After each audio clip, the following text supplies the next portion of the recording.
हाल ही में एक स्टडी जो हार्वर्ड यूनिवर्सिटी और वॉशिंगटन यूनिवर्सिटी के रिसर्चर्स द्वारा किया गया, जो नेचर कम्युनिकेशन जर्नल में 2023 में पब्लिश हुआ, उसने ये दिखाया कि कम आमदनी वाले परिवारों में बड़े होने वाले बच्चों का हिपोकैम्पस सच में छोटा हो सकता है। हिपोकैम्पस ब्रेन का एक पार्ट है जो लर्निंग और मेमोरी इनकोडिंग में मदद करता है। अब हम आज से लगभग 175 साल पीछे इतिहास में चलते हैं। 1844 में फ्रीडरिक एंगल्स ने एक बुक में टिप्पणी की थी कि गरीबों के जीने की स्थितियों के शारीरिक प्रभाव उनके बचपन से ही शुरू हो जाते हैं। उन्होंने गले का ट्यूबरकुलोसिस, हैजा, चेचक को देखा था, जो गरीबी की वजह से मजदूर वर्ग के लोगों के शरीर में अक्सर होते हैं। 1916 में न्यूरोसाइंटिस्ट्स ने सबूत ढूंढना शुरू किया कि क्या गरीबी में बड़े होने वाले बच्चों के दिमाग पर सच में प्रभाव पड़ सकता है। मैरियन डायमंड, उस समय के यूनिवर्सिटी ऑफ कैलिफोर्निया के न्यूरोसाइंटिस्ट, ने दिखाया कि वो चूहे जिन्होंने गरीबी वाले माहौल में अपना बचपन बिताया था, उनके दिमाग पर विकास और सीखने की क्षमता काफी कम हो गई थी।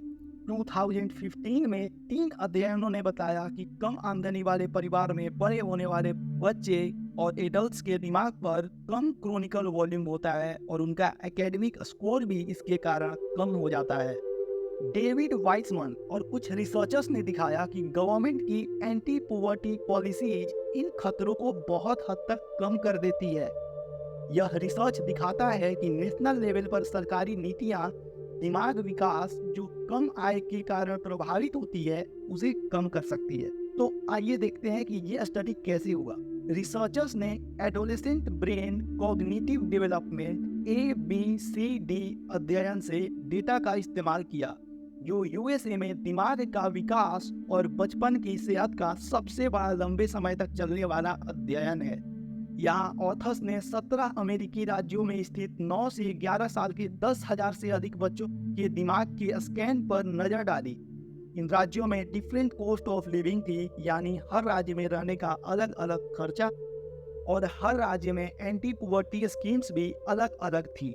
यह स्टडी दिखलाता है कि अगर कोई व्यक्ति कम आय वाले परिवार में रह रहा है और वह हायर कॉस्ट ऑफ लिविंग वाले राज्य में रहता है और वह गवर्नमेंट कैश बेनिफिट ले रहा है, तो उसके हिपोकैम्पल वॉल्यूम आमतौर पर 34% ज़्यादा होते हैं उनके अपेक्षा जिन्होंने कम आय वाले परिवार में रहकर या तो कम लिया या बिल्कुल भी गवर्नमेंट कैश बेनिफिट नहीं लिया।